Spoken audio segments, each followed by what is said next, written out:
So what I'm going to do right now is I'm going to crunch 1400 years of Islamic history in 5 minutes and make it as exciting as I can possibly make it.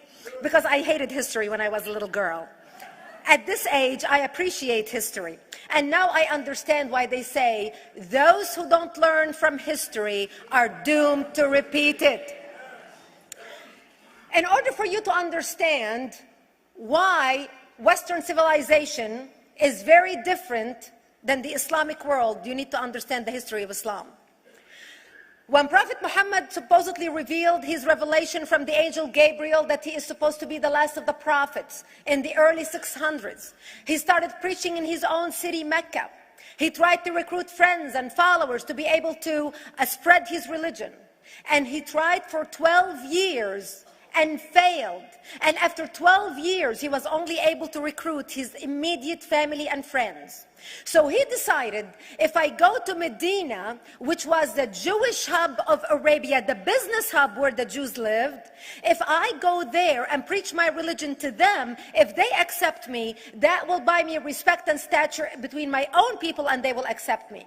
So Prophet Muhammad started borrowing a lot from the Old Testament to make his religion more palpable to the Jews, to make it a lot similar. This is why you see a lot of similarities between Judaism and Islam. For example, Jews don't eat pigs, Muslims don't eat pigs. Jews pray a few times a day, Muslims pray a few times a day.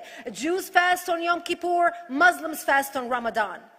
And this is why you started seeing a lot of good writing in the beginning of the Quran when Prophet Muhammad was saying all the good things about the people of the book. He took his message and went to Medina trying to recruit the Jews, talking about the people of the book, talking about how similar the two religions are. When they refused to accept him and follow him as the last of the prophet, that's when he turned against them and started killing them and started expelling them.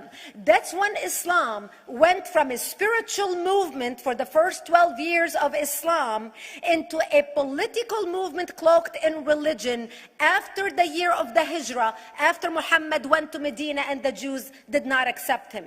He became a military warrior and declared war on them and started expelling them. Jews and Christians became dhimmi, or second-class citizens. They were only allowed to stay alive and not be killed only by paying the jizya, or the protection tax. So they had a choice: convert to Islam, or if you want to stay alive, you have to pay the jizya or protection tax, living as dhimmi in the Islamic nation.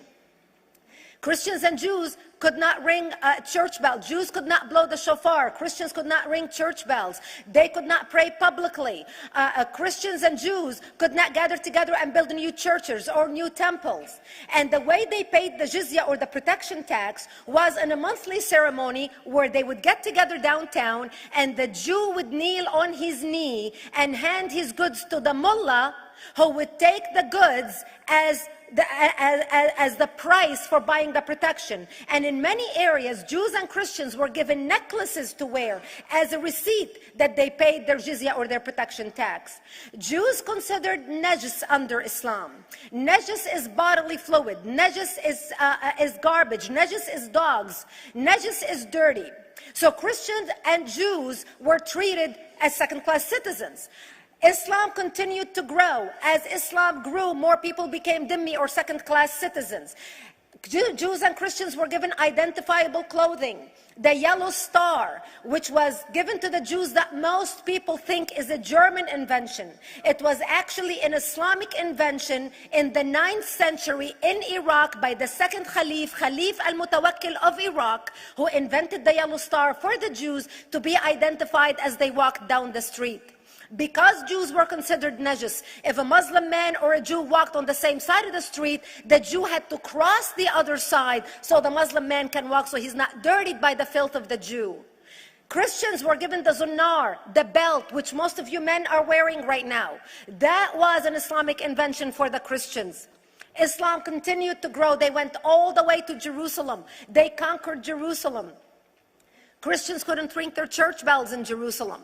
The Pope in Rome in 1090 told the Christians, how could you sit idly by and allow your brethren to suffer like this in the Holy Land? You need to go liberate the Christians. You need to go help the Christians. That's why the Crusaders were launched. The Crusaders were not launched because they just felt like waking up in the morning and going and converting a bunch of Muslims or beheading them.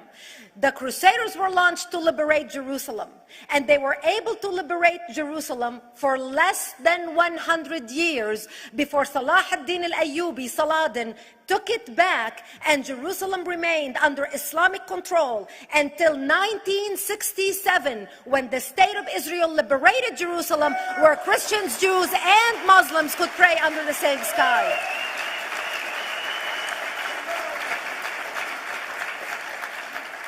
The Crusaders continued fighting Islam, and for 300 years they tried and failed. And by the 1300s, the Crusaders disappeared because they could not win against Islam. Islam continued to expand. They went all the way to Central Europe. They went all the way to China. They went to India. They conquered Spain. They changed the name of Spain from Spain to Andalusia. And they started, as they advanced, as they conquered more nations, more people paid the jizya, or the protection tax. And this is how the Islamic Empire grew. It went all the way until they were stopped at the gates of Vienna on 9/11. 9/11 is not a date that Osama bin Laden just picked out of a hat. 9/11 is a symbolic date in the Islamic calendar. By the 1600s, Islam had covered more of the earth's surface than the Roman Empire did at its peak. Between the 1600s and the 1800s, the Europeans were experiencing the European Industrial Revolution, where the Europeans were able to invent products on factory lines, where they are able to make money and sell products, which gave them the money to build a strong army in order to fight the Muslims. And that's how they were able to stop them at the gates of Vienna on 9/11. The Europeans started the pushback against Islam. They pushed them out of Europe. They pushed them out of all the way to the Middle East and North Africa. By 1924, the Islamic Empire ended. In 1924, the Islamic Caliphate ended in Turkey by President Ataturk, who was a secularist. He ended the Islamic Empire, and he gave women rights to vote. He gave women a right to an education, a right to work, a right to choose a husband. He forbid women from wearing the hijab. He forbid men from wearing the beard. The Muslims hate him so much that they consider him a Jewish agent, because they believe that his mother in her bloodline was Jewish, and that was the influence on Ataturk. By the time the Islamic Empire, or the Islamic Caliphate, or the Islamic State ended in 1924, the Islamic Caliphate had existed for 1400 years, and it ended less than 100 years ago. By the time the Islamic Caliphate ended in 1924, 270 million people around the world were killed by Islam. 270 million. And we didn't have weapons of mass destruction, and there was nuclear weapons. All of these people were killed, butchered by the sword. The people in the world, less than 100 years ago, how many people knew this history? Please raise your hand. We in America have failed to educate our children about history. We in America failed to educate our population about history. Our children in high school, you take any 17, 16-year-old kid, 18-year-old kid, and ask them about World War II. They can't even tell you what happened in World War II. For them, it's ancient history, and we still have our World War II veteran walking among us. That's how little we know of history. Islam ended in 1924, the Caliphate. People thought the Caliphate will never be resurrected. The Caliphate will never come back. But two things happened in the Middle East in the last century that made the Islamists be able to resurrect the Caliphate. Number one is the discovery of oil in Saudi Arabia, which we were able to discover and were stupid enough to allow them to nationalize it. And the number two that happened was Ayatollah Khomeini coming to power in 1979. That gave the Islamists the money and also the spiritual covering in order to explode on the world stage. And people say, oh, well, the Wahhabis exported their Wahhabi radical religion. The Wahhabis are the name of Wahhab. They're not a different sect of Islam.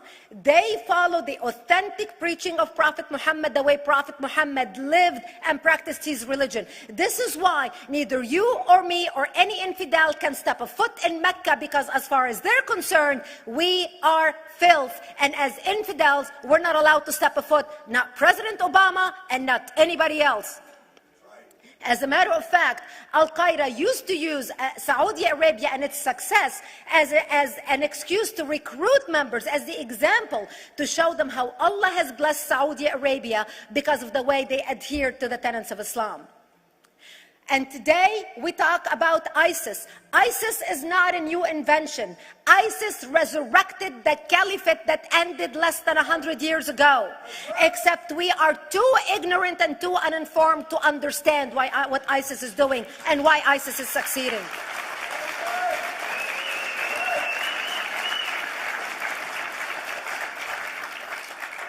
Two things you need to understand about Islam and the principles of war in Islam.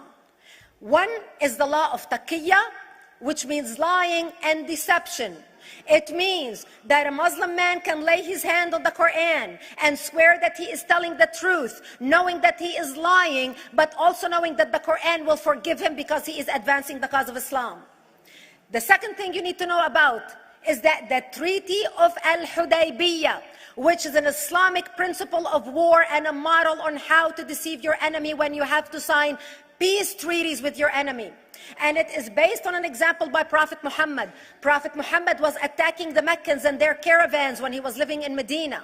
One day he attacked them because this is how he got the goodies. He would attack them, rob them, and spread the goodies among his men. And this is how he was able to recruit, because this is how people made money without working. And so he attacked the Meccan caravans. When he realized he's not able to defeat the Meccans in that city of Al-Hudaibiya, in that place, he signed a 10-year treaty with them. Does that sound familiar? A 10-year treaty with them that says he will not attack them, he will have peace with them, he will not declare war on them. Muhammad used the treaty for 2 years to build his military, strengthen his army, and when he realized he was strong enough to attack his enemies when they least expected it, because they thought they had a peace treaty with Muhammad, he broke the treaty, attacked them 2 years later, and Mecca fell within 24 hours because they were not expecting the attack. And that became a principle of war in Islam. And to give you an example of how that is practiced, this is why anything signed with Iran means nothing to them. And to give you an example of how this law has been put to use in recent history, Yasser Arafat, who's not an Islamist, but he is a Muslim, met with the Israelis and signed the Oslo Accord in 1993. Remember all the handshaking at the lawn of the White House? The Oslo Accord, Yasser Arafat used the peace treaty, the Oslo Accord with Israel, to get Israel to bring him back and give him his territory, finance his military, train his police, and give his police the weapons. Yasser Arafat broke the Oslo Accord 8 years later, didn't even wait 10 years, and declared the second Intifada in 2000, and all hell broke loose. He used the same treaty to win and deceive against his enemies and deceive his enemies. When Jordanian press, after Yasser Arafat signed the Oslo Accord with Israel, and Egyptian press would interview Yasser Arafat, and they would say, how could you sign a peace treaty with the devil? How could you sign a peace treaty with the Jews?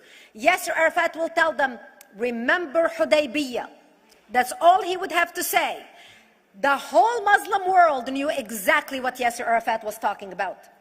We in the West and the Jews in Israel, it was over their heads. Nobody understood what Hudaybiya was referring to. And this is the type of deception that we are dealing with. So when Iran signs a peace treaty with the United States for 10 years, they are using us as useful idiots, as gullible, ignorant people who are signing a peace treaty with the devil in order for Iran to continue her thing. In this deadly game of thrones, there's no place for America or for Israel.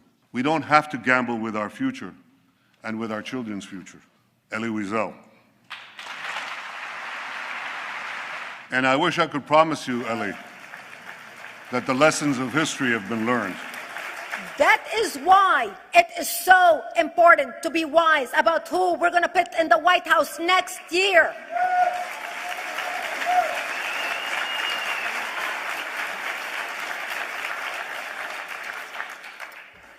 This is why it is very important that whoever we're going to elect next year to office, that the next president be well informed about the history of radical Islam, understand our enemy, understand what ISIS is all about, understand what their end goal is. And this is exactly, people are wondering how come ISIS is having such success recruiting people from all over the world. They exploded all over the world.